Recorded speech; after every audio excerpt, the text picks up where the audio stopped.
हे आपण पाहतो ते मोरिंडा जंक्शन आहे, मोरिंडा जंक्शन।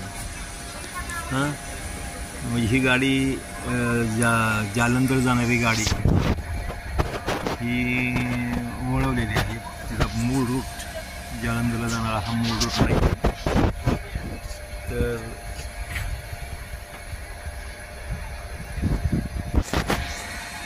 तर हे इकडून अमृतसरवरून हे वळवलेले आहे आपल्या माहितीसाठी, त्यामुळे वेळ लागलेला आहे। गाडी जवळजवळ 5 तास उशीर जाणार आहे। आपण मोरिंडा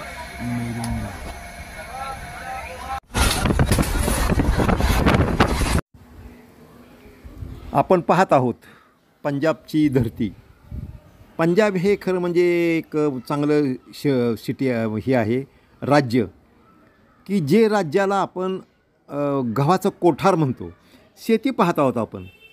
या शेतीमध्ये पंजाबच्या बहुतेक एरियामध्ये गव्हाची शेती ही केली जाते आणि या जमिनीमध्ये सध्या गहू नाही, परंतु या जमिनीमध्ये गहू करण्याच्या तयारीत ह्याची शेती आता दिसत आहे, जी आपल्याला मोकळी दिसतच आहे।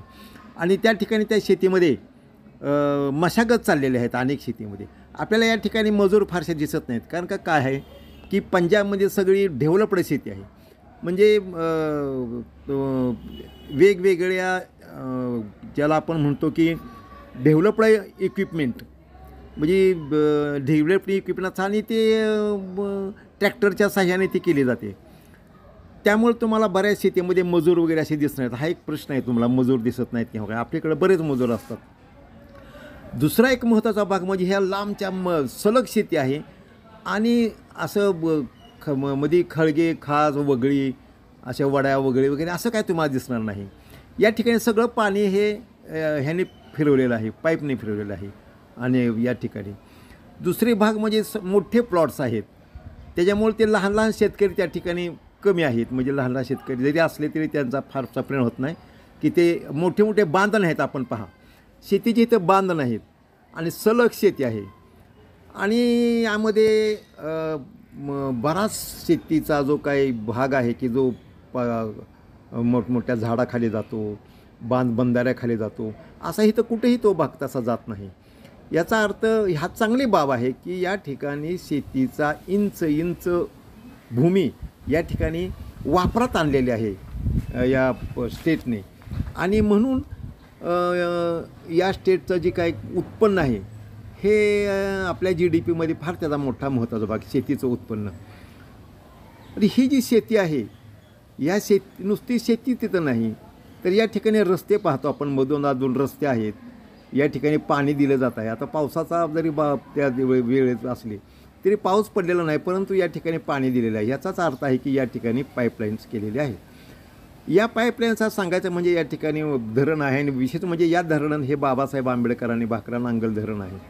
हे भाकरा नांगल धरण या पंजाबमध्ये या एरियामध्ये, पंजाबच्या एरियामध्ये भाकरा नांगल धरणाचं मोठं महत्त्व आहे।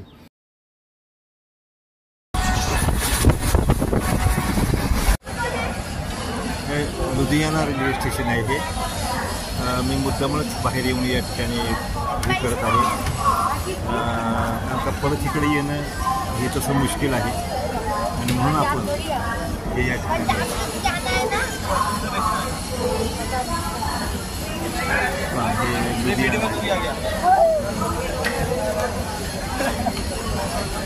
लुधियाना रेल्वे स्टेशन हे असं आहे। या ठिकाणी पाण्यासाठी इकडं फार हे केलं, पाण्याचं या ठिकाणी आहे। या ठिकाणी अंध व्यक्ती एक आहे आणि या अंध व्यक्तीच्या काठीनं या ठिकाणी त्यांनी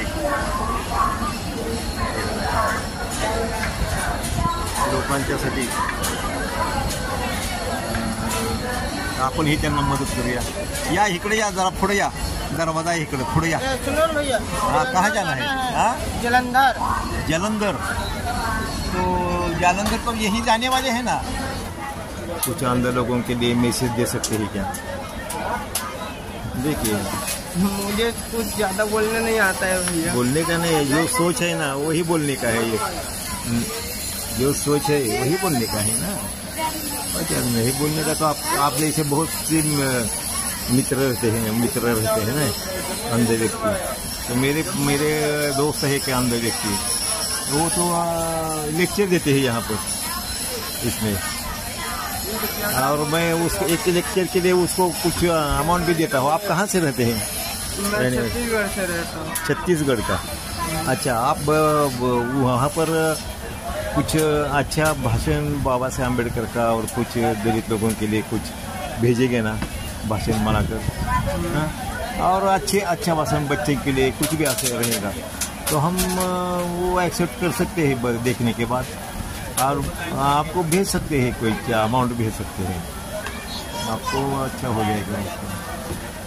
देखिए मैं वहाँ जा रहा हूँ भैया, क्या बोलते हैं ना, नहीं तो आप कहाँ जा रहे हैं वो बात अलग है। जाने के बाद ना वहाँ उतर के चर्च से जाना पड़ेगा मुझे। बराबर है, वो बात अलग है।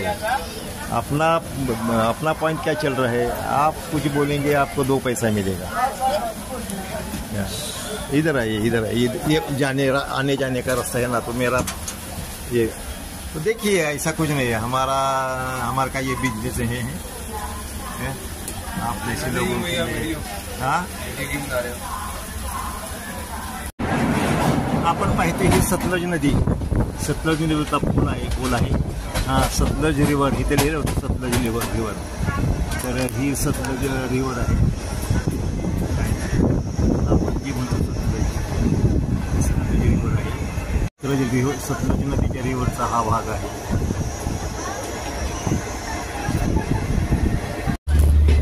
हे फिलोरा जंक्शन आहे, हे काय हे पहा, फिलोरा जंक्शन।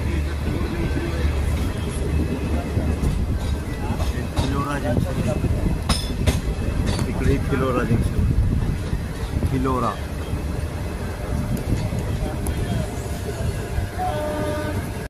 आपण हे फगवाडा स्टेशन पाहत आहोत, रेल्वे स्टेशन बहारी चौकी फगवाडा, किंवा काही बहारी चौकी फगवाडा हे इथे लिहिलं होतं। पण आपण बघू आता इकडे लिहिलं आहे।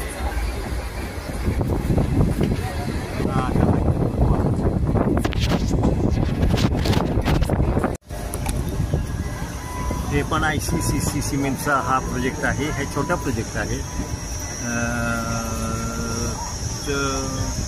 आणि आपण जालंधर या प्रवेश करत आहोत। या ठिकाणावरून ते 9 किलोमीटरमध्ये येते। हे आहे जालंधर छावणी, हे जालंधर आहे आणि जालंधरमध्ये आपण चाललेलो आहोत। हे स्टेशन आहे, ही गाडी आहे, आपण आलेलो आणि या ठिकाणी आपण आता चाललेलो आहोत। बघू जालंधरमध्ये आता आपण आंबेडकर भवनमध्ये जाणार आहोत आणि आंबेडकर भवनमध्ये आपण उतरणार आहोत। तिथे गेल्यानंतर आता रिक्षाने जाणार आहोत आपण तिथे गेल्यानंतर मग बघू आपण।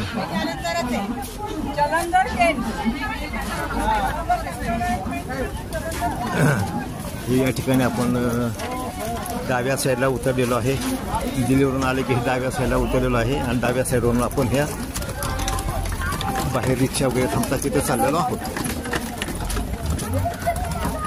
काही माझ्या पाठीमागे दिसत आहे सगळे काही। देखिए ये जालंधर है और जालंधर से हम होशियारपुर चल रहे हैं। होशियारपुर ये ऐसा एक टापू है, कॉन्स्टिट्यूंसी है कि जहाँ से घनश्याम जी इलेक्शन लड़े हैं, जीते हैं। वहाँ से आजकल भीमराव जी अम्बेडकर यहाँ से उभा रहे थे, इलेक्शन को खड़े रहे थे। अभी कल 3-4 तारीख को अभी वो फैसला सुने गया, तो हम अभी होशियारपुर जाएंगे और अपने भीमराव जी अम्बेडकर से मिलेंगे। देखिए वो क्या बोलते क्या नहीं। लेकिन हम अभी पंजाब में जालंधर से निकल रहे हैं और ये बाहर का नज़ारा है जालंधर। देखिए सब पेट्रोल पंप है, बहुत अच्छा सिटी है जालंधर। जालंधर में बाबा साहब का अम्बेडकर भवन है, बहुत बड़ा है। आप कभी भी आ सकते हैं, वहाँ रह सकते हैं। हमें आप कांटेक्ट करेंगे तो यहाँ के लोगों को हम बता सकते हैं। और आप एक बार आएंगे तो कोई दिक्कत नहीं आएगी।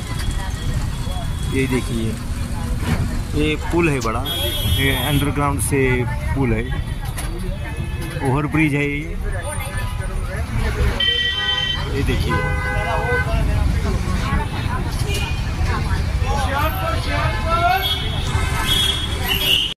आपण आता होशियारपूरमध्ये आहोत, म्हणजेच पंजाबमधील हा होशियारपूर जिल्हा की ज्या ठिकाणी कांशीरामजी या जिल्ह्यामध्ये उभा राहिलेले आहेत। एक वेळा निवडून आले, एक वेळा पडलेले आहेत। तर या ठिकाणी हे जे दिसलं आपल्याला अग्रवाल नवदीप कुमार सिव्हिल लाईन, तर ह्या बंगल्यामध्ये आपण का दाखवत आहोत किंवा का आलेलो आहे किंवा काय, तर आज दिनांक आहे 3 जून। तर ह्या 3 जूनला या ठिकाणी आपण येण्याचं कारण असं आहे की 1-2 दिवसापूर्वी आपल्या होशियारपूरमध्ये निवडणुका झालेल्या आहेत आणि ह्या निवडणुकामध्ये होशियारपूरमधून आपले आदरणीय भीमरावजी आंबेडकर हे उभा राहिलेले होते आणि ते उभा राहिलेले असताना हा बंगला त्यांनी आपल्या प्रचार आणि प्रसाराच्या दृष्टिकोनातून हा त्यांनी घेतलेला होता आपल्यासाठी, खास त्यांच्यासाठी प्रचार आणि प्रसारासाठी हा त्या बंगला आहे। आपण बंगल्याचं थोडा पाहूया। तर हा बंगला हा त्यांनी आपल्या कार्यकर्त्यांच्या भेटीगाठीसाठी आणि यासाठी हा बंगला या ठिकाणी घेतलेला आहे। पहा, हा बंगला असा प्रशस्त हा घ्यावाच लागतो। एखादी गोष्ट राजकीय लेवलवरती करायची म्हटलं तर हा घेणं गरजेचं आहे। आता आपण राजकारण या दृष्टिकोनातून या ठिकाणी आलेलो आहोत का? नाही आहे, पण या ठिकाणी आपण धार्मिक कामाच्या दृष्टिकोनातून, प्रचार आणि प्रसाराच्या दृष्टिकोनातून आलेलो आहोत। आणि आजच म्हणजे आत्ताच 1-1.5-2 तासापूर्वी आपण जालंधरवरून या ठिकाणी सर्वसाधारणतः जालंधरवरून या ठिकाणी येण्यासाठी आम्हाला तास ते 1.5 तास, जवळजवळ 45-46 किलोमीटर अंतरावरती हे होशियारपूर आहे। आणि या ठिकाणी हा प्रशस्त बंगल्यामध्ये आपण आलेलो आहोत। भीमराव आपले यशवंतरावजी आंबेडकर यांच्या भेटीसाठी आम्ही इथं आलो, परंतु त्यांना काही कामानिमित्ताने ते रात्रीच जालंधरला गेलेले आहेत। या ठिकाणी रावसाहेब मोहन, काही बऱ्याच लोकांना माहीत असेल की रावसाहेब मोहनजी हे खूप जुने बामसेपचे अगदी सेंट्रलचे कार्यकर्ते, दिल्लीमध्येच असायचे आतापर्यंत, पण आता भीमराव आंबेडकरांच्या बरोबर काही कारणाच्या निमित्ताने, कामाच्या निमित्ताने आणि त्याला मदतीच्या निमित्ताने त्यांच्याबरोबर असतात। आणि त्यांच्यामुळं मग त्यांच्याशी आमचे खूप वर्षापासूनचे संबंध आहेत, बामसेपमध्ये कार्यकर्ते असल्यापासून पसते। आणि त्यामुळं मग आम्हाला या ठिकाणी त्यांच्याकडून ट्रेस लागला आणि ते म्हणले आहेत तिथं, परंतु ते आम्ही आल्यानंतर कळलं की अगोदरच गेलेले आहे। या ठिकाणी आपलं हे बंगल्याचं फक्त आपण थोडं निरीक्षण करत आहोत। तर हा प्रशस्त बंगला आहे, मला वाटतं हे नाही म्हटलं तरी 1 एकराच्या आसपासचा बंगला असेल, 1 एकरभर किंवा 1.25 एकर तरी निश्चितच असणार आहे हा बंगला। हा लॉन पहा, या ठिकाणी लॉन रोवर आहे, या ठिकाणी एक कार उभा आहे, या ठिकाणी हे आता आपल्याला माहीत नाही, जास्त कल्पना नाही, परंतु या ठिकाणी जे कामगार येतात ते अशा ह्या गाड्यावरती येतात। इथले 1, 2, 3 तर निश्चितच कामगार आहेत। इथे एक पलीकडच्या साईडला मी पाहिली आता एक रूम दिसत आहे आणि तिथे काही कामगार वगैरे राहत असावेत असं दिसतं। या ठिकाणी कपडे वाळू घातलेले आहेत। तुम्हाला सांगण्याचं कारण असं आहे की बाबा एवढ्या मोठ्या प्रशस्त बंगल्यामध्ये अर्थात हे उभा इथं राहिलेले असल्यामुळं त्यांनी हा बंगला घेतलेला आहे। आणि हा बंगला हा या सगळी सर्व सिस्टीम आहे, या बंगल्याची सगळी सिस्टीम आहे। या बंगल्यामध्ये आपण जर पाहिलंच, आपण बघूया, तुम्ही एखादा हॉल वगैरे दाखवण्याचा मी प्रयत्न करेन, तर किती प्रशस्त हॉल असतात, किती मोठे मोठे बंगले असतात, किंवा जे आपल्या बहुतेक आपण अशा बंगल्यामध्ये एंट्रन्स फारच कमी केलेला असतो किंवा जवळजवळ नसतो, म्हणजे माझा तरी नाही बाबा, म्हणजे की ॲक्युरेट सांगायचं म्हणजे हो का हा बंगला। आता हे वरती जायचं आहे, हे काय मी गेलेलो नाही, उगाच आपण जाण्याचा अर्थ नाही आहे, आपल्याला माहीत नाही जास्त, कारण का बाहेर निघता आलं पाहिजे आपल्याला। तेव्हा काही इकडं आलेल्या काही ह्या खोल्या कुठून खोली आलेल्या आहे काय कळणार नाही. मला तरी काही कळलेलं नाही अद्याप. मी इथं येऊन 1 तास झालेला आहे. हा एक हॉल आहे. हा हॉल हा या ठिकाणी आपल्याला लक्षात आलं असेल की या ठिकाणी थंडी खूप असते. या थंडीच्या दृष्टिकोनात या हॉलमध्ये खूप जर राहावं म्हणून हा या ठिकाणी ही व्यवस्था केलेली आहे. आपण बऱ्याच वेळेला पिक्चरमध्ये पाहिलेलं असेल जाळ वगैरे असत, पण आता या ठिकाणी काय हिटर लावतात का काय मला काय माहीत नाही. परंतु तो कन्स्ट्रक्शन तर तसंच आहे. या ठिकाणी थंडीची व्यवस्था हे सगळे एअर कंडिशन्स आहेत.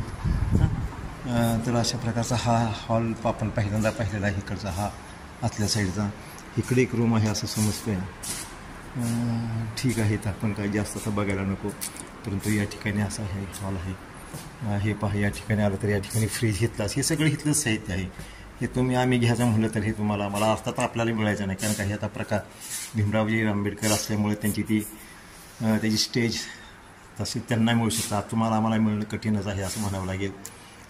कारण काय हो का हे बैठक इथं चहा पाणी पिण्यासाठी वगैरे वगैरे हा हॉल आहे.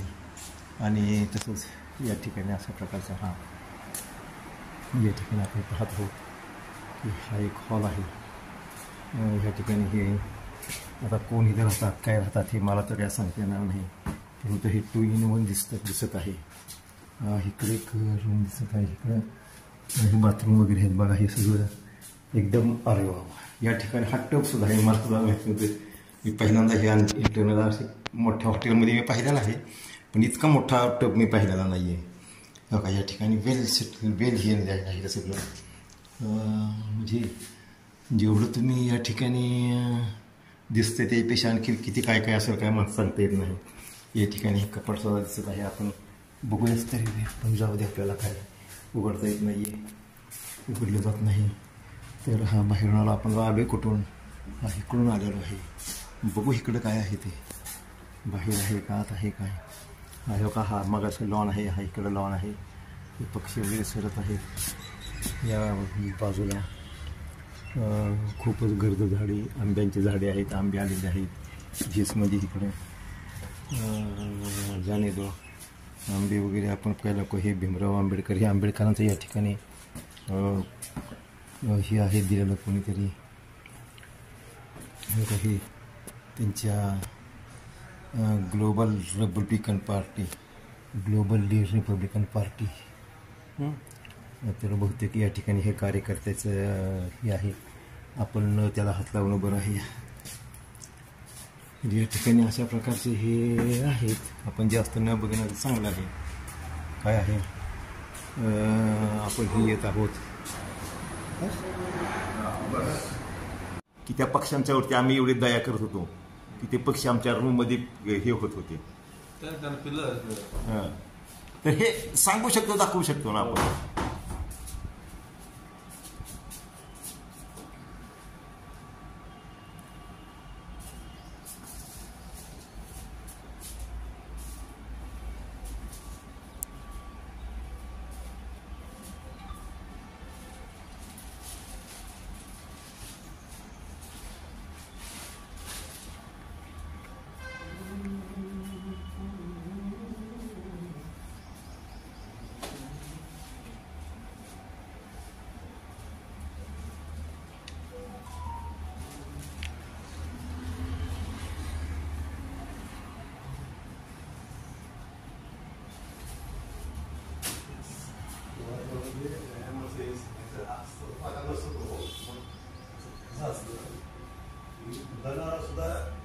सर्वज्ञ आपण म्हणू शकतो. सर्वज्ञान प्रत्येक वेळेस सगळं बुद्ध काय सगळं ज्ञान सांगायचं सांगितलं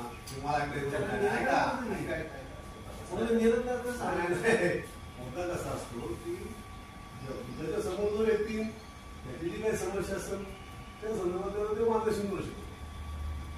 सांगायचं त्यांनी असं सिलेबस तयार करून ठेवला जागा की हे पहिल्यांदा हे शिकवायचे 4 आणि शिकले मग हे असं काय का शिकवून तसं जे समोर आहे तसं आता हे सिच्युएशन निर्माण झाली. आपण एकत्र आहोत म्हणून आपण ते समजा मी जे करतो ते मी तुम्हाला सांगणार सिच्युएशन निर्माण करून त्या लोकांना सगळ्यांनी जाणवलं.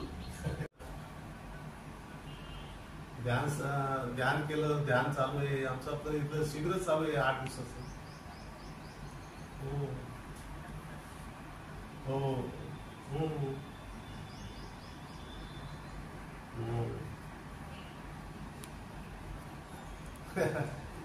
आता काल भीमराव आंबेडकरांना भेटलो.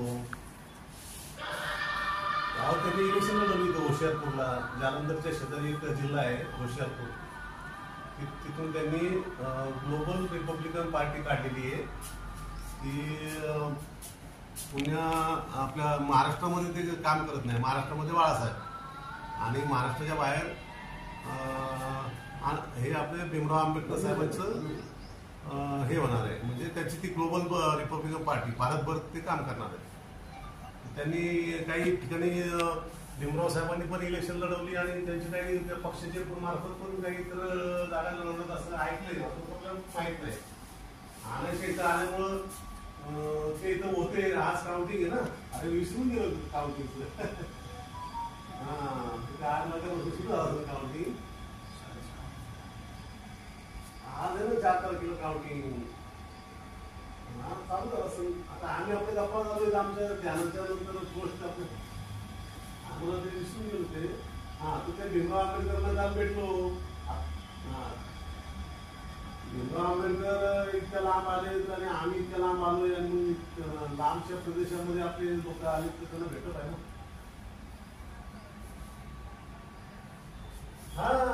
एकाच दिवसात नाही संपूर्ण भारत एकाच दिवस. काय चाललंय तुमचं? काय चाललंय माझं सांग.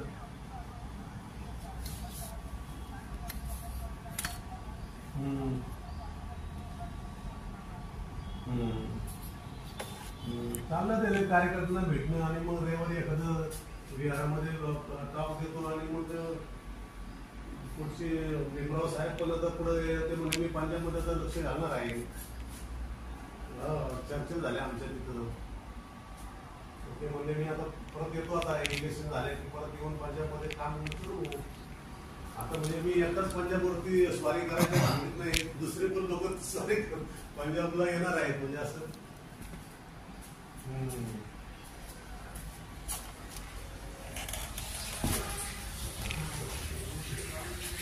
हे आहे आंबेडकर भवन. आपण जी उभं राहिलेलो आहे ते आंबेडकर भवनाच्या या चौकवरती उभं आहे. काय आंबेडकर भवनाची जी काही समोरची इमारत आहे या इमारतीत आपण उभा राहिलो.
जय भीम. बोधिसत्व न्यूज चॅनलमध्ये बोधिसत्व वंदना या न्यूज चॅनलमध्ये आपलं सर्वांचं स्वागत. आज आपण इथे माननीय आयुष्यमान अशोक प्रियदर्शी सर आचार्य यांच्या मुलाखत घेण्यासाठी आपण मुलाखत घेणार आहोत.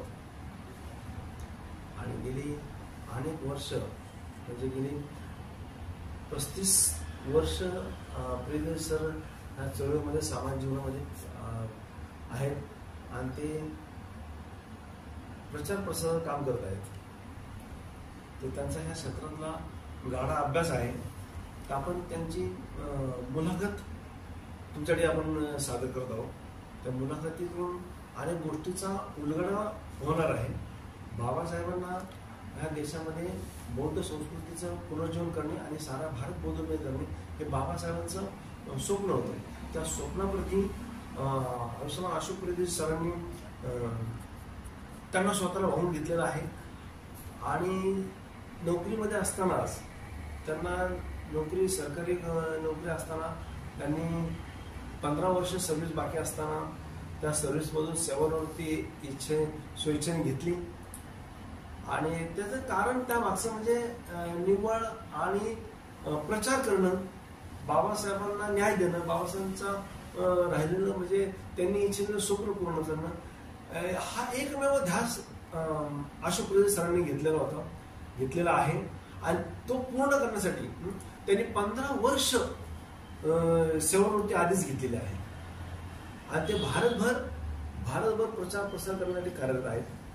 आणि त्याच अनुषंगाने त्याचाच एक भाग म्हणून 31 मे 2024 ते 10 जून 2024 ह्या 10 दिवसाच्या कालावधीमध्ये ते जालंधर, अमृतसर, हुशारपूर अनुषंगाने पंजाबचा आणखी काही भाग ह्या क्षेत्रामध्ये ते प्रचार करण्याच्या उद्देशाने प्रचारार्थ पुण्याहून या ठिकाणी आलेले आहेत. तर आपण जास्त वेळ न दौडता तुमच्या आणि त्यांच्यामध्ये मी जास्त वेळ हे करत नाहीये आणि त्यांच्याकडे माहिती देतो. त्यांना मी प्रश्न विचारणार, फक्त मी थोडा प्रश्न विचारून ते तुम्हाला सविस्तर त्याबद्दल माहिती. तर माझा प्रश्न असा आहे सर, प्रथम सर आपल्याला सप्रेम जय भीम.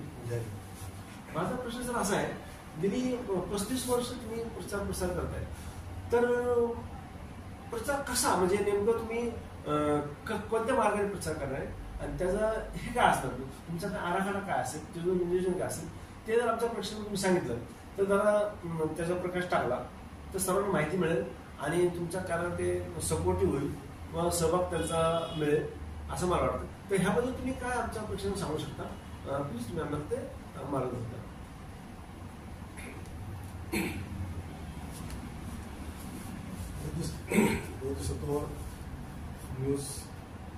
बोधिसत्व वंदना न्यूज चॅनेलच्या सर्व प्रेक्षकांना मैत्रीपूर्ण जय भीम.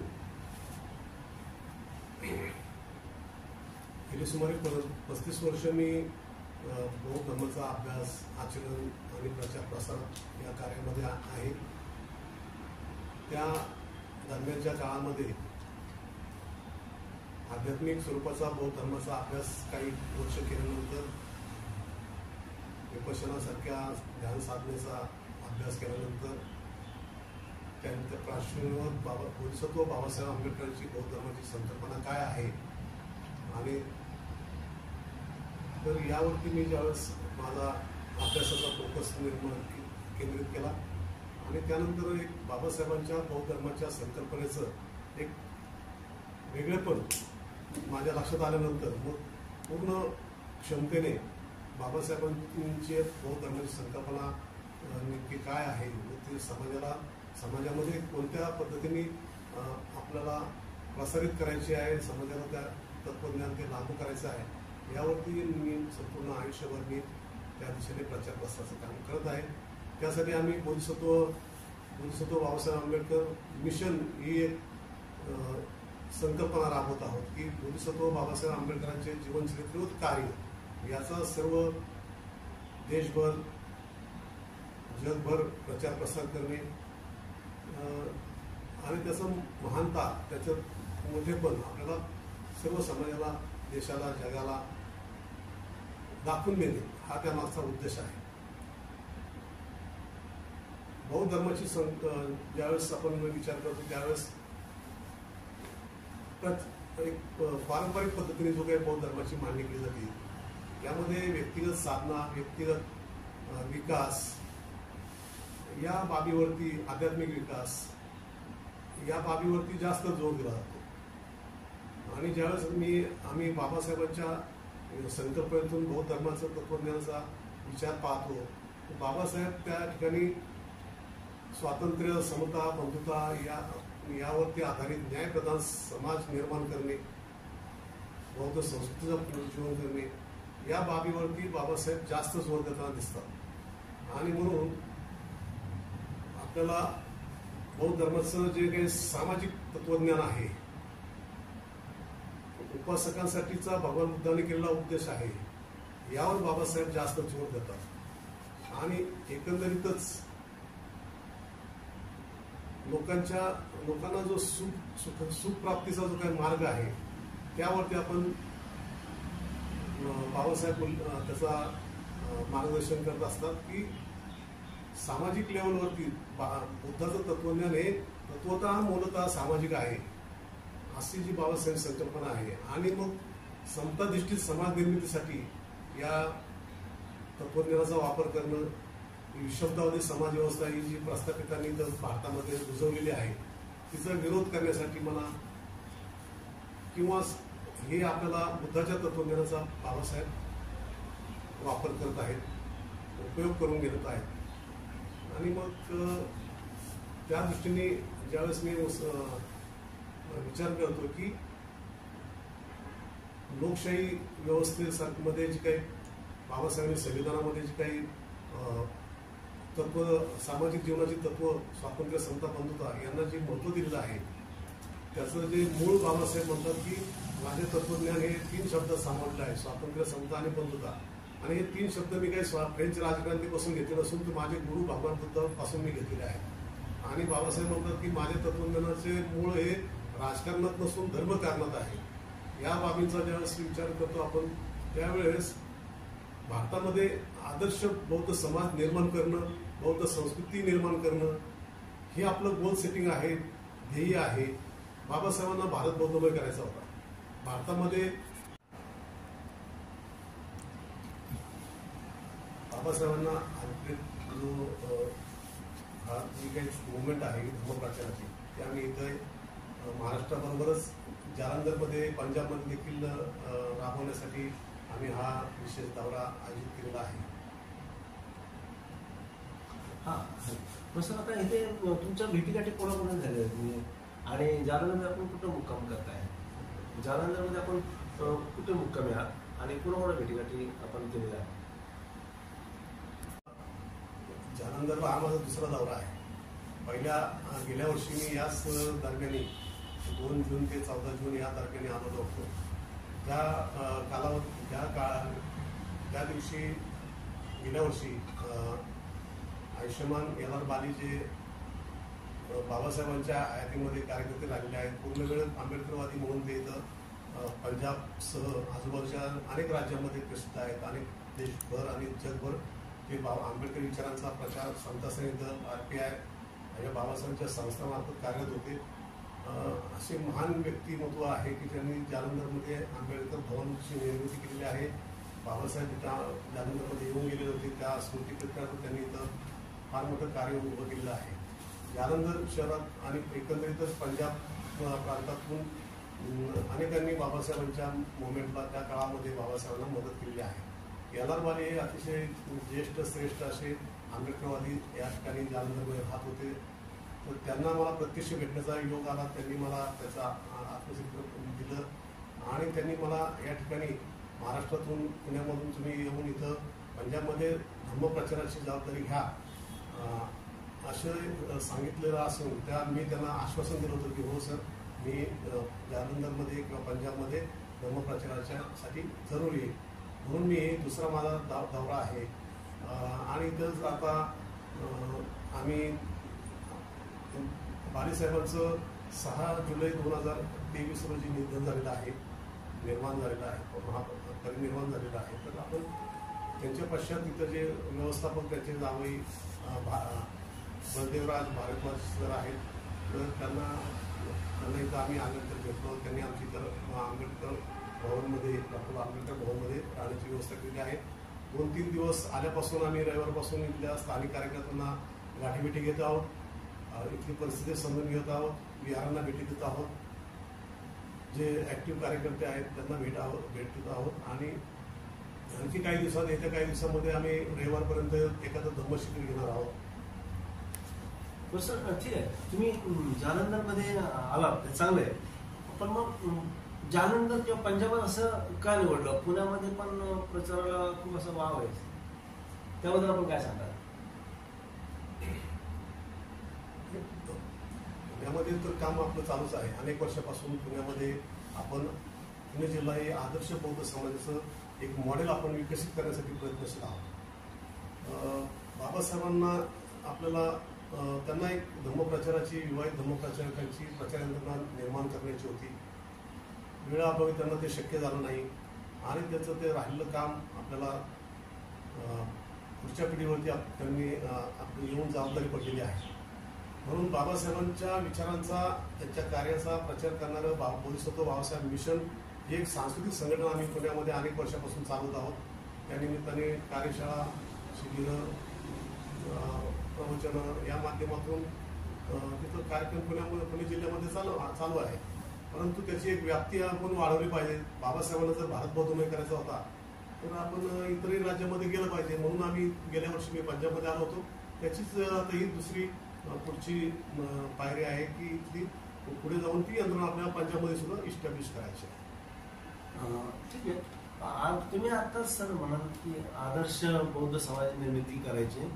मग त्या आदर्श बौद्ध समाज निर्मिती नेमकं काय, त्याबद्दल तुम्ही आम्हाला थोडंसं सांगू शकता का? आता बाबासाहेबांनी एक असं म्हटलं होतं की भिक्षू संघ हा आदर्श समाजाचा नमुना आहे आणि उपासकांनी होता होईल तेवढं भिक्षूंच्या पावला पाऊल टाकून आचरण करायचं. आताच्या काळामध्ये फार कमी संख्येने भिक्षू आपल्याला प्रचारासाठी उपलब्ध आहे.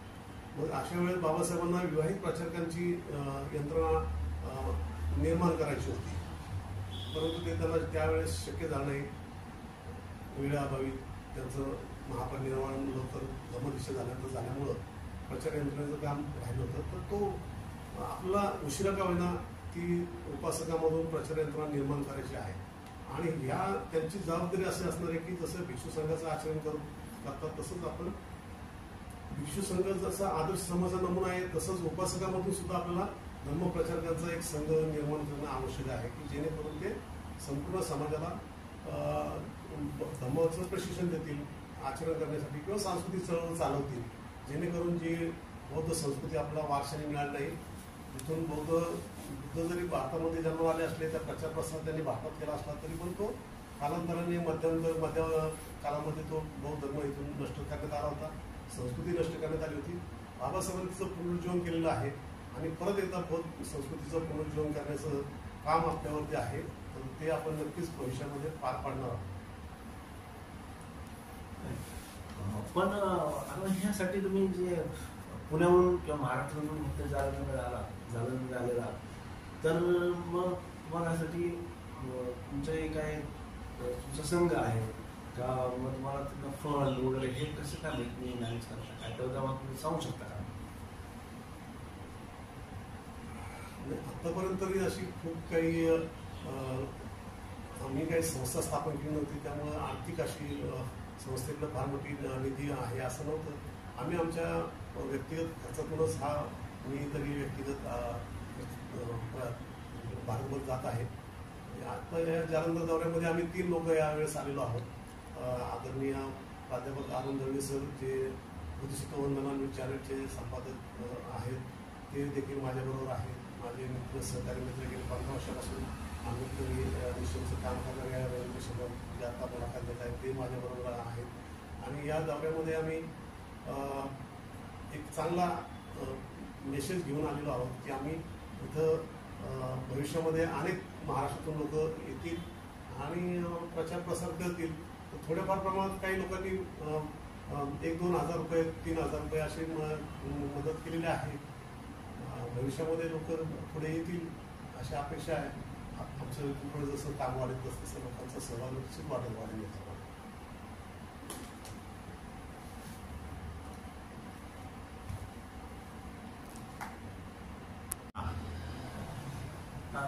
सर तुम्ही मगाशी मी तुम्हाला विचारलं की पंजाबात जाणार, पण ते तुम्ही थोडंसं आणखी स्पष्ट करून सांगाल का की मग UP आहे, बिहार आहे, MP आहे, महाराष्ट्र जवळ आहे MP, पण हे सगळं असताना MP जवळ असताना तुम्ही पंजाबच का निवडलं, म्हणजे काय त्या मागचं काय खास कारण आहे का काय, त्याबद्दल थोडंसं स्पष्टपणे सांगितलं बरं पडेल. पंजाब निवडण्याचं कारण असं की बाबासाहेबांच्या चळवळ त्या काळामध्ये देखील पंजाबमधल्या लोकांनी बाबासाहेबांना चळवळीसाठी फार मदत केली होती आणि जे काही बाबासाहेबांच्या संघटनेतून किंवा रिपब्लिकन पक्षाचे आमदार खासदार जे निवडून आले ते पंजाबमधून निवडून आले आणि त्यानंतरचं दुसरं एक वैशिष्ट्य असं आहे की मान्यवर कांशीराम साहेब ज्यांनी जे बाबासाहेबांच्या पश्चात खऱ्या अर्थाने आंबेडकरी विचारांना न्याय देण्याचं काम केलं तर ते मान्यवर कांशीराम साहेबांनी त्यांचा जन्मस्थान हे रोपड जिल्ह्यात पंजाबमधलं आहे. त्यामुळे बामसेप आणि BSP एकंदरीतच हे जे काही संघटनात्मक काम त्यांनी उभं केलं होतं त्याचा हा केंद्रबिंदू पंजाब राहिलेला आहे. जरी त्यांनी प्रत्यक्ष UP मध्ये काम केलं असतं तरी पण कांशीराम साहेबांना मानणारा फार मोठा वर्ग पंजाबमध्ये आहे आणि पंजाबमधले सर्व लोक जगभर नोकरी व्यवसायानिमित्त गेलेले आहेत आणि त्यांनी इथं चांगल्या प्रकारे समाज व्यवस्था परिवर्तनासाठी बुद्धविहार निर्माण केलेले आहेत. मी गेल्या वर्षीच्या दौऱ्यामध्ये त्याचा अनुभव घेतलेला आहे. तालुका निहाय किंवा जालंधर शहरामध्ये सुद्धा फार मोठमोठी विहारं 400-500 लोक बसतील अशी आणि प्रत्येक विहारामध्ये भिक्षू निवासाच्यासाठी अनेक किंवा निवासाच्या सोय आहेत राहण्यासाठी 3-4 रूम्स उपलब्ध आहेत आणि त्यामुळे अतिशय काही श्रद्धावान लोक या ठिकाणी आहेत की जे धर्मप्रचाराला मदत करू शकतात मोठ्या प्रमाणामध्ये. तर हे अतिशय अनुकूल असं वातावरण आपण पंजाबमध्ये पाहतो आणि पंजाबमधून जर इथं आंबेडकरी विचारांची मुवमेंट इस्टॅब्लिश झाली तर ती संपूर्ण देशभर जाऊ शकते आणि संपूर्ण जगभर पण जाऊ शकते. असं पोटेन्शियल खास असं पंजाबमध्ये आहे. याची एक मनाला खात्री आहे मला की आपण त्या दृष्टीने पंजाब निवडलेलं आहे.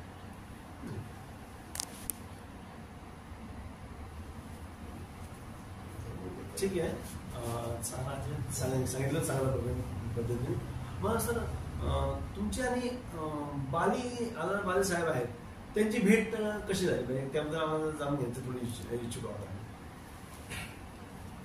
गेल्या वर्षी मी ज्यावेळेस पंजाबमध्ये आलो जालंधरमध्ये त्यामागे एक ठरलेलं होतं की बाली साहेबांना सरांना भेटायचं कारण तो एक दुवा होता की म्हणजे बाली साहेबांबद्दल बोलायचं झालं तर त्यांनी 1900 म्हणजे वयाच्या 30व्या वर्षी बाबासाहेबांना म्हणजे ते दिल्लीमध्ये असताना बाबासाहेबांना स्वतः व्यक्तिशः भेटून त्यांना आश्वासन दिलं होतं की बाबासाहेब मी आयुष्यभर आंबेडकरी मिशनचं काम करेन असं व्यक्तिगत बाबासाहेबांना खाजगीमध्ये भेटून सांगितलेले असे ते ग्रस्त होते आणि 60 वर्ष त्यानंतर त्यांनी बाबासाहेबांच्या मिशनचं शेवटच्या श्वासापर्यंत ते काम केलं. भीमपत्रिका मासिक त्यांनी चालवलं आणि 100 पुस्तकं लिहिली. असे ते या नॉर्थ इंडियामधले अतिशय आंबेडकरवादी सच्चे आंबेडकरवादी म्हणू शकतो. त्यांनी त्यांचे जे काही जीवनचरित्र लिहिलेलं आहे आत्मचरित्र त्याचं नावच त्यांनी लिहिलेलं आहे आंबेडकरवादी होण्याचा अर्थ आणि म्हणून ते खऱ्या अर्थाने सच्चे आंबेडकर अनुयायी होते. त्यांना भेटणे ही माझी खूप तीव्र इच्छा होती. ती गेल्या दौऱ्यामध्ये मी 10 जूनला त्यांना प्रत्यक्ष भेटलो. त्यांनी मला त्यांचं आत्मचरित्र त्यांच्या सहीने भेट दिलं आणि त्यांनी आग्रहपूर्वक मला सांगितलं की तुम्ही पंजाबमध्ये येऊन धर्मप्रचाराची यंत्रणा निर्माण करा आणि त्यामुळं त्यांना मी आश्वासन दिलं होतं की सर मी नक्कीच पंजाबमध्ये जालंधरमध्ये येऊन पंजाबमध्ये धर्मप्रचार यंत्रणा निर्माण करण्यासाठी करेल. त्या अनुषंगाने मी इथं आलेलो आहे. तर अतिशय प्रेरणादायक असे व्यक्तिमत्व मला महाराष्ट्र आणि पंजाबमधला दुवा होते आणि त्यांची मला फार मोठं पुढच्या टप्प्यामध्ये आपल्याला तो दुवा आपल्याला आणखी स्ट्रेंथ ताकद पुरवेल आणि पंजाबमध्ये धर्मप्रचार यंत्रणा नक्कीच उभे राहणार आहे. ठीक आहे. आणि मला आणखी असं विचारायचं आहे बरं सर आणखी एक प्रश्न असा आहे की माझ्या माहितीप्रमाणे तुमचा हा उत्तर भारताचा 3रा दौरा आहे आणि मला वाटतं 2रा दौरा तुम्ही जालंधरच केला होता. 3रा दौरा हा जो आजचा आहे आत्ताचा तोही जालंधर आहे आणि सर्वात आधी पहिला दौरा जो केला तो दिल्लीला होता बरोबर ना. तर मग तुम्ही पहिला दौऱ्याविषयी आम्हाला जरा जाणून घ्यायला उत्सुकता जास्त आहे कारण तुम्ही उत्तर भारत पर्यंत आलता. तर काय त्यावर भेटलं तुम्ही त्यावेळी कुणावर भेटला. तर मला वाटतं तुम्ही राजीवन गौतम साहेबांचा भेटलं त्यावेळेस थोडं आम्हाला जाणून घ्यायला आवडेल. मे 2022ला मी प्रथमतः दिल्लीला आलो होतो. फार काही माझ्या ओळखी नव्हत्या, परंतु व्हॉट्सअप ग्रुपच्या माध्यमातून एक 2-3 लोकांचे फोन नंबर फक्त माझ्याकडे होते आणि मी ठरवलं होतं की दिल्लीला जायचं, त्या लोकांना भेटायचं, तिथे जे ॲक्टिव्हिस्ट आहेत, कार्यकर्ते आहेत त्यांना भेटायचं. त्यामध्ये एक बौद्ध संघटनांचं समन्वय करणारे तिथे एक ॲडव्होकेट अभयरत्न बौद्ध होते आणि त्यांचा नंबर माझ्याकडे होता. त्यांना मी नंतर ग्रॅज्युएशन केल्यानंतर त्यांना कॉन्टॅक्ट करून सांगितलं की मी येतोय म्हणून आणि त्यांनी मला स्वागत केलं. मग ते म्हणजे या तुम्ही. मी त्यांच्याकडे गेलो.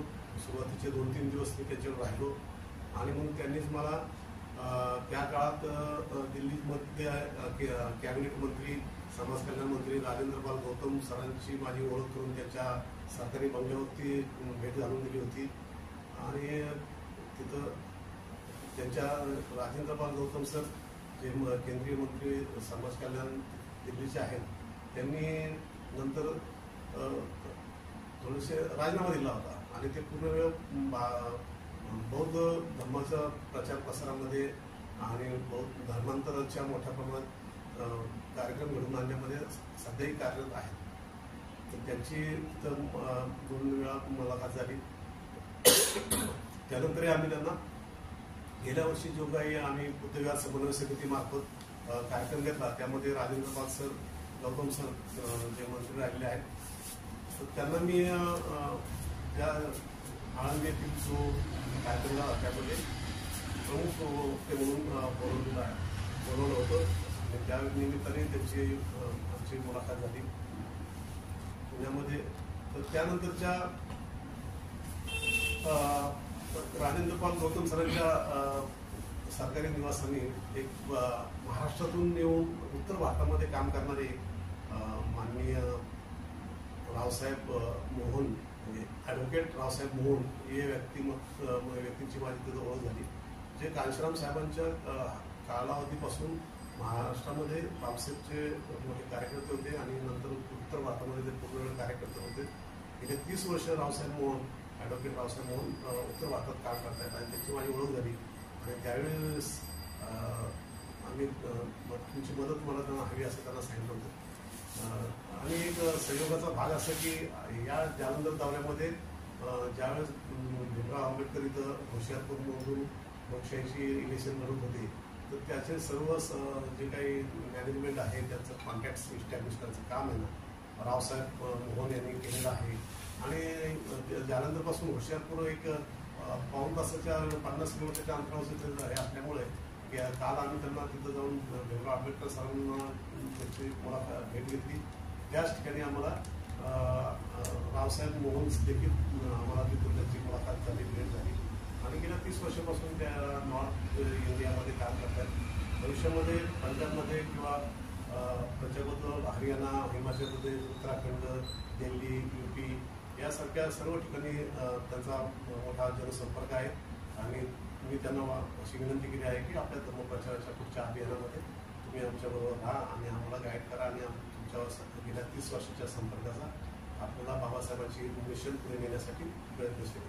त्यानंतर आम्ही इथं गेल्या वर्षी महत्त्वाच्या कार्यकर्त्यांना आम्ही भेटलो.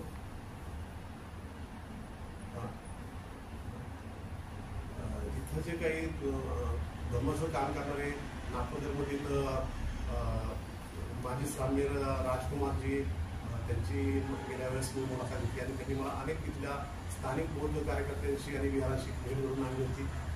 इथं सरकारी नोकरीमध्ये काम करणारे एक बलदेव सर होते मकसुदा या उपनगरातील, त्यांच्या विहारामध्ये मी राहिलो होतो, त्यांच्याशी मुलाखत झाली होती. आणि त्यानंतर एक इन्क्लाब सर एक पासपोर्ट कार्यालय सरकारी कार्यालयात काम करणारे व्यक्ती, अतिशय धार्मिक प्रवृत्तीचे होते, त्यांच्याशी मुलाखत झाली. आणि काही भगवाडा सारख्या ठिकाणी किंवा या ठिकाणी लोकांच्या एक आपले सतविंदर मदारा नावाचे अतिशय एक कांशीराम साहेबांच्या कार्यामुळे प्रभावित झालेले तरुण व्यक्तिमत्वाची माझी गेल्या वेळेस मुलाखत झाली होती आणि आता काल परवा सुद्धा त्यांच्याशी खूप दीर्घ चर्चा झाली आणि आणखी एक सुद्धा त्यांच्याबरोबर एकत्र काम करायचे होते. ते व्यक्ती असे आहेत की त्यांनी इथून पंजाबमधून जाऊन त्यांनी शिक्षण घेतलं होतं हॉटेल मॅनेजमेंटचं कॅनडा आणि ऑस्ट्रेलिया सहित अनेक 4-5 देशामध्ये त्यांनी नोकरी करून कांशीराम साहेबांच्या विचारांमध्ये एवढे प्रभावित आहेत की त्यांनी आजन्म लग्न न करता इथल्या पंजाबमध्ये शैक्षणिक आणि आर्थिक काम करण्यासाठी पूर्ण वेळ ते देत आहेत. समाजाने त्यांना काल भेट दिलेली आहे. तर असं एक उमदं व्यक्तिमत्व आहे आणि त्याच्या मी भविष्यामध्ये त्यांच्यासुद्धा कार्याची आम्हाला मदत होईल. त्यांच्या जनसंपर्काचा फार मोठी मदत होईल. तर अशी एक आश्वासक परिस्थिती आहे. एक सर एक शेवटचा प्रश्न मला विचारायचा वाटतं. ॲक्च्युली खरं म्हणजे तो आधीच विचारायला हवा होता, पण आता हे राजकारण सगळ्याची गुरुकिल्ली असे म्हटले जातं आणि मग इथं अनेक लोक राजकारण करतात. तर मग तुम्ही ते धम्मप्रचारकडेच कसं काय म्हणजे तुमचा फोकस किंवा तुम्ही कसं वळाला ह्यावर थोडंसं आम्हाला तुम्ही प्रकटन करून लोकांना आवडते.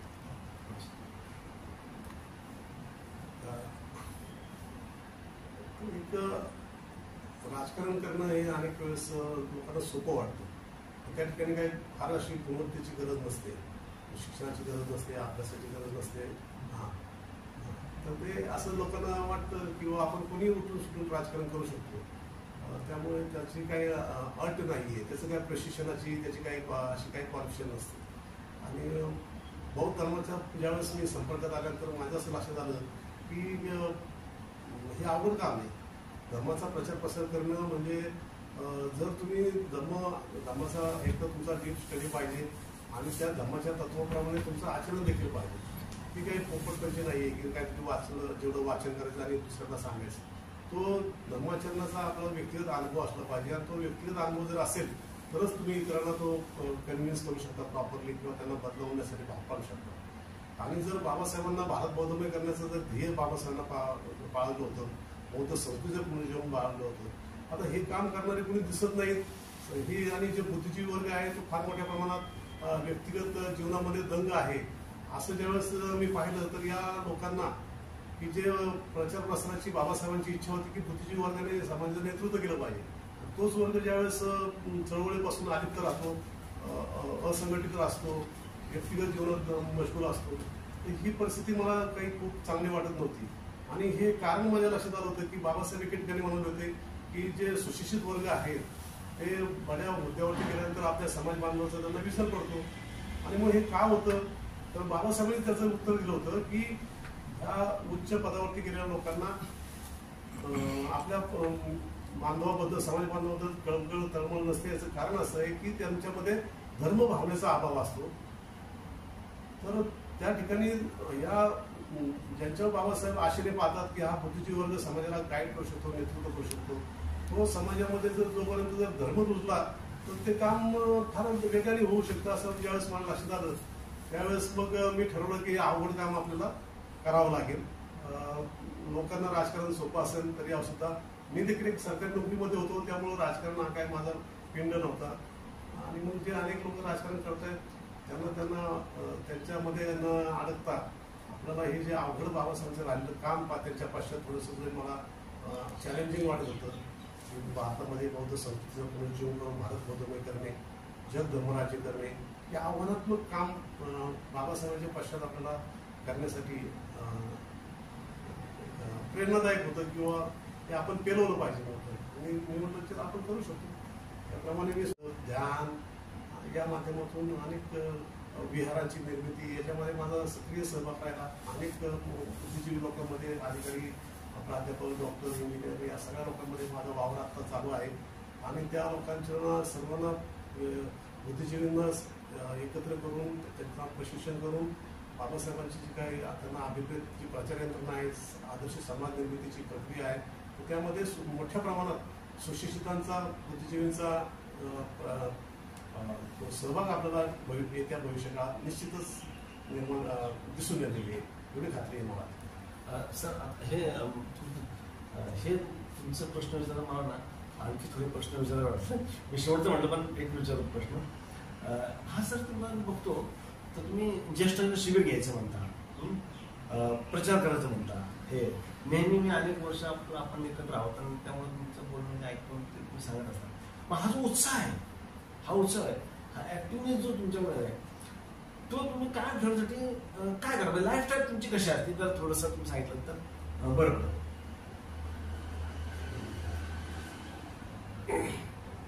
तर हे बाबासाहेबांचं मी एक असं त्याच्या विचारांनी नाही, तरुण कॉलेज जीवनापासून मी इतका प्रभावित आहे की बाबासाहेबांकडे परदेशी डिग्री असताना ते कुठल्या एखाद्या नोकरी व्यवसायात पडले नाहीत.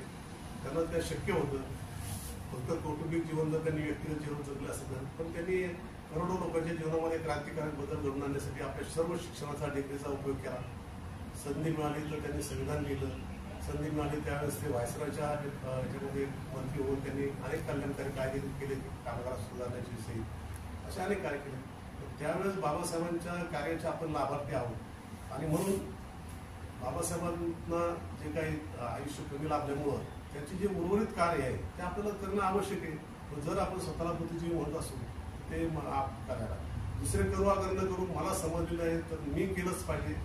या निर्धारांनी मी अनेक वर्षापासून त्याचा अभ्यास आणि पाठपुरावा त्या विषयासाठी आलेलो आहे. तर त्यातल्या त्यात मी हे धर्मप्रचाराचं एक फील्ड निवडलेलं आहे की याच्यामध्ये हा एक चॅलेंजिंग आहे.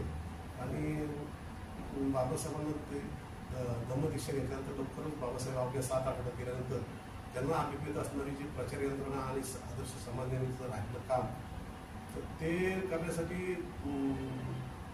सातत्याने ती ऊर्जा बाबासाहेबांपासून मी घेत असतो की आपल्याला त्यांच्या ज्या काही समाज ऋण आहेत आपण त्यातून उतराई व्हायचा प्रयत्न करतोय. आणि नुसतं आपण केवळ नाही की बाबासाहेबांच्या विचारांना एक त्याचं एक अतिशय महान म्हणजे मोठेपणा मी अभ्यासात मला लक्षात आला की बौद्ध धर्माचे बाबासाहेब म्हणायचे की बौद्ध धर्मामुळे तुमचा उद्धार होणार आहे, देशाचा उद्धार होणार आहे, एवढंच नाही तर जगाचा उद्धार होणार आहे. आणि म्हणून बारकाईने ज्यावेळेस मी वारंवार बाबासाहेबांच्या तत्वज्ञानाचा अभ्यास करत गेलो, धर्माचा अभ्यास करत गेलो, तर मला हे लक्षात आलेलं आहे की जे पारंपरिक देशातले प्रचारक आहेत ते एवढ्या मोठ्या अनेक बौद्ध देश आहेत, परंतु ते संपूर्ण जग बौद्धमय करण्यासाठी प्रयत्नशील नाहीयेत किंवा त्यांचे जे प्रचारक आहेत ते प्रयत्नशील नाहीयेत. परंतु मला खात्री पटली की बाबासाहेबांच्या विचारामध्ये एवढं पोटेन्शियल आहे, क्षमता आहे की भारत बौद्धमय व्हायचं असेल तर बोधिसत्व बाबासाहेब आंबेडकरांची जी धर्मसंकल्पना आहे ती आपण अभ्यासली पाहिजे आणि त्याला समाजामध्ये ती कशी लागू करायची, अप्लाय करायची. तर हे आपण जर समजून घेतलं तर संपूर्ण SC ST OBC मायनॉरिटी सर्व लोक धर्माच्या प्रभावाखाली होऊ शकतात, भारत बौद्धमय होऊ शकतो. आणि जर एक भारतामध्ये आपण जर स्वातंत्र्य समता बंधुत्वावरती आधारित लोकशाहीचा मानणारा भारत देश जर आपण घडवू शकलो, संस्कृती घडवू शकलो, बौद्ध संस्कृती, तर हे संपूर्ण जग बौद्धमय होण्याच्या प्रक्रियेमधला एक माइलस्टोन ठरेल आणि उभं जग. कारण बाबासाहेबांनी एका मुलाखतीमध्ये म्हटलेलं आहे की जगाला तारण्याचे सामर्थ्य ना ईश्वरात आहे ना आत्म्यामध्ये आहे, फक्त बुद्धाचा धर्मच जगाला तारू शकतो. आणि त्याचं सरळ कारण त्यांनी एका ठिकाणी म्हटलं आहे की जुन्या जगाला जेवढी धर्माची गरज नव्हती तेवढी आधुनिक जगाला धर्माची गरज आहे.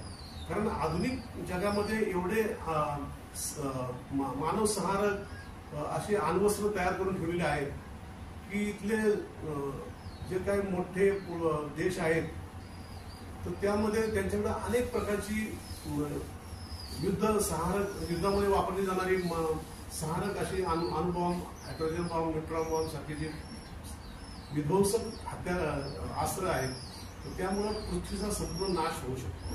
आणि म्हणून जेवढे लोक बुद्धाकडे आकृष्ट होतील, बौद्ध धर्माकडे आकृष्ट होतील, तेवढे ते युद्धापासून परावृत्त होतील आणि जगाचा विनाश रोखेल. नाहीतर युद्ध होऊन हे संपूर्ण विश्व नष्ट होऊ शकतं. म्हणून जगाला तारण्याचं सामर्थ्य फक्त बुद्धाच्या तत्वज्ञानाला आहे याची खात्री पडलेली आहे.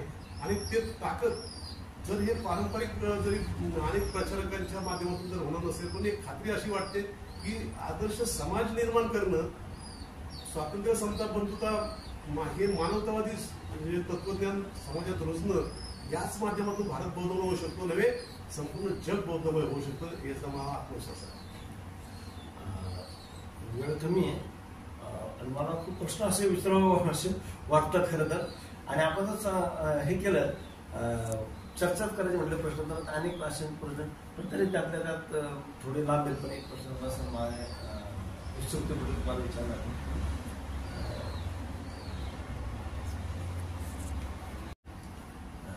सर, हे जे काम तुम्ही आता करताय ना, ब्रह्मप्रचार वगैरे, तर हे काम करताना खरं म्हणजे घरातून सपोर्ट असणं गरजेचं असतं. मग तुम्हाला घरातून ताईंचा सपोर्ट, बाकी इतर घरातल्या सदस्यांचा सपोर्ट, हा तुम्हाला त्यांचा सहभाग कसा मिळतो त्याविषयी आमच्या प्रेक्षकांना जाणून घ्यायला आवडेल. निश्चितच घरच्यांचा सपोर्ट आहे. लग्न झाल्या माझी पत्नी मीना जे मला पूर्ण त्यामध्ये सहकार्य करत आहे आणि त्यांना हे जाणीव आहे पहिल्यापासून की हे व्यक्ती जे आहे ते सामाजिक कार्य करतात, त्यांना समाजप्रिय आहेत आणि ही आधीपासूनच कल्पना असल्यामुळं अगदी नाही का त्या लग्नाच्या आधीपासूनच ते त्यांना माहिती आहे की मी एक सामाजिक जीवन जगणारा प्राणी आहे आणि त्यामुळे त्यांना सहकार्य करणं, माझ्या कार्याला त्यांना अनुकूल भूमिका घेणं हे काम ते पहिल्यापासूनच त्यांनी ते करत आलेले आहे सर्व. नंतर माझ्या मुली ज्यावेळेस मुलींच्या शिक्षणाची जबाबदारी आमच्या बायकोने घेतली होती आणि त्यांचं शिक्षणाचं लक्ष त्यांनी देऊन त्यांना ग्रॅज्युएशन, पोस्ट ग्रॅज्युएशनपर्यंत मुलांना शिक्षण देऊन त्यांना त्यांच्या पायावरती उभं केलं. त्यामुळे मला घराकडं लक्ष देण्याची काही गरज वाटली नाही.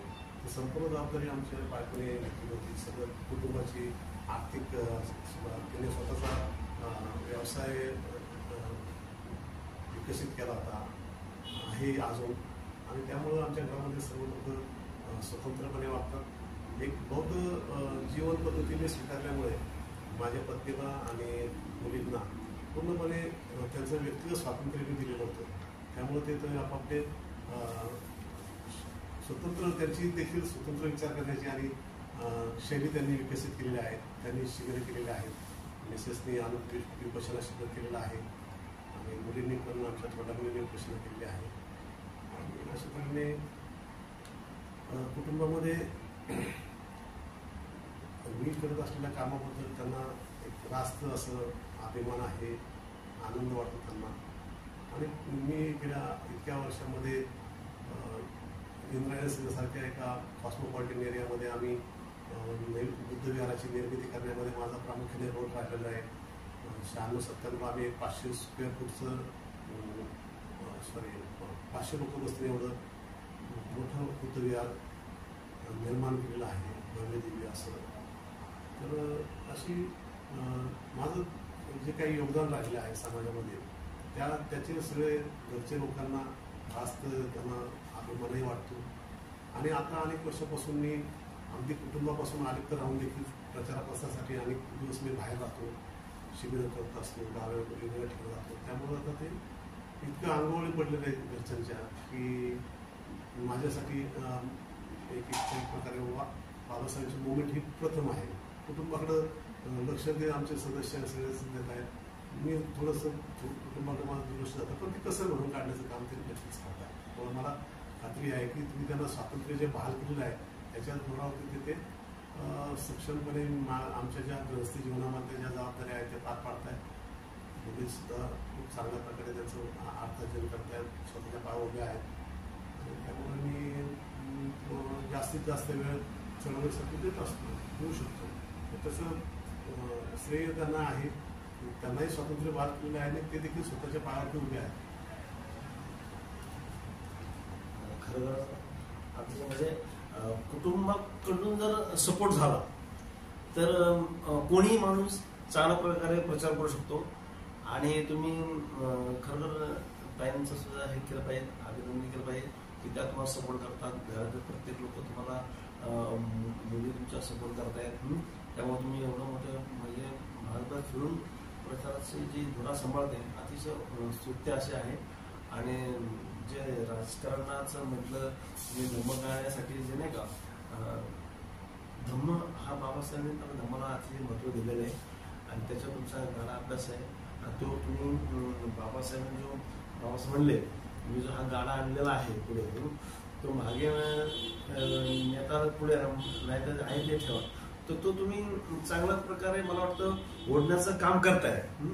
आणि तो निश्चितच तुमचं हे गाडा हा तुम्ही पुढे नेणार हाकणार याबद्दल आमच्या बोधिसत्व वंदन ह्या चॅनलातील मला शंका नाही आहे आणि तुमच्या ह्या संपूर्ण कार्याला आमच्या बोधिसत्व चॅनलतर्फे शुभेच्छा. तुम्ही आमच्या असं चॅनल येत राहा. जय बुद्धी जय भारत.